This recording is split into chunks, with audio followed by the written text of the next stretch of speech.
started out in reality TV just like me. I did. That's one of my, well, it's wild when I think about that journey, and I'm sure you probably feel similarly. It's like I did that show when I was 18. I didn't know nothing about nothing, y'all. Me neither. And I wasn't really thinking about all the things that came with that. But I learned so much very quickly about the business of the business. Yes. And the first thing, or maybe the most important thing that I realized or had to learn was that rejection doesn't have to define you. Give me 5. You know?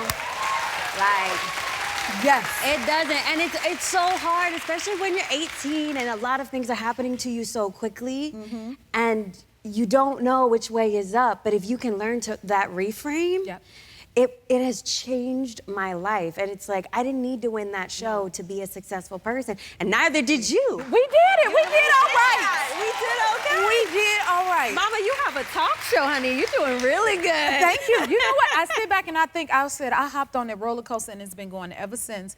And without that, I feel like everything prepares you for the next. You know what I mean? The setbacks, everything. And I always knew if I walk away with my talent, then nothing can stop me. You know what I mean? And I feel the same way about you. You know? Yeah. And it paves the way for so many others. Totally. Then you turned around and won an Oscar for West Side Story. You outdid yourself at that role. Oh my goodness, what was that like for you? And is that something you ever dreamt of doing? You know, no. I understand. No, I think I always like loved movies growing up. Like, you know, I love music, I love dance. I was a dancer, I still am a dancer, but like that was my focus. Yes.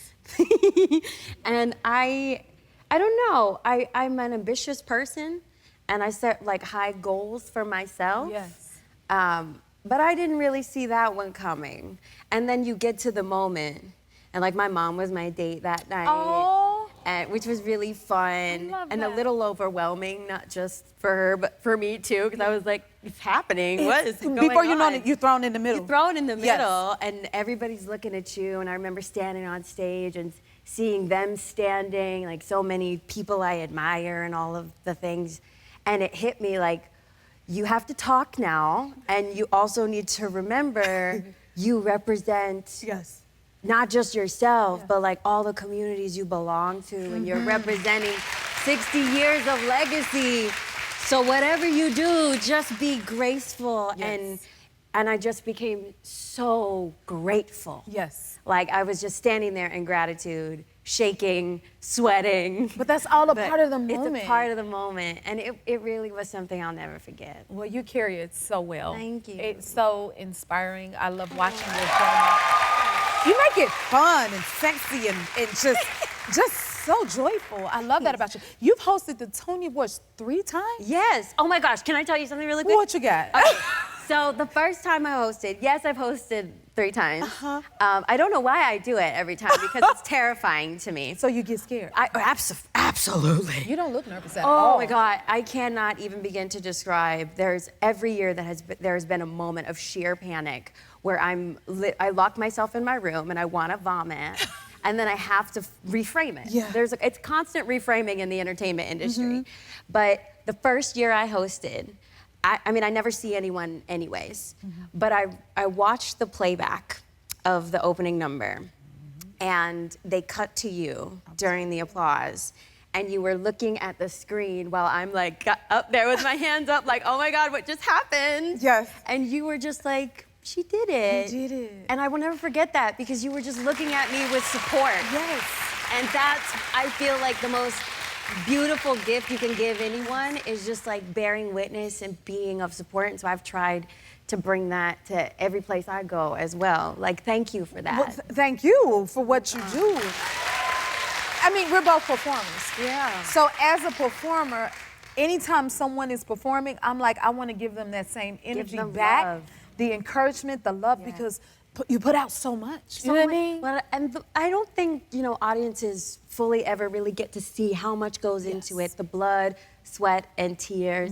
It's not always about the fame. I don't like fame. I don't know about you. Listen. And I don't even really think I'm famous. I don't either. I don't. I love, not you, you're famous. You're famous. You know what I always say? I couldn't possibly be this interested. Now, apparently you had a huge celebrity coming to you at the time. Who was it? Oh, okay. So Angelina Jolie was, I know. Shy? She is one of the producers of The Outsiders, which is currently on Broadway, and it's an Yes. incredible show. Yes, so I served as a producer on the That's show. her. And I said to her, I was like, thank you so much for being here. It means a lot to have you here as part of our show this season. She was like, no, thank you. You're up there. Then during the show, I'm standing center stage. And a lot of my work that evening happened from center stage, and I was by myself, and I was like, By this herself. is, let me pray. And I looked out, and she's sitting next to Holland Taylor, and she's like, you're doing great. Oh! And she was like, I love you. And I was like, I love you. And so for a host to receive support and love Right. is everything. It's everything. Yeah.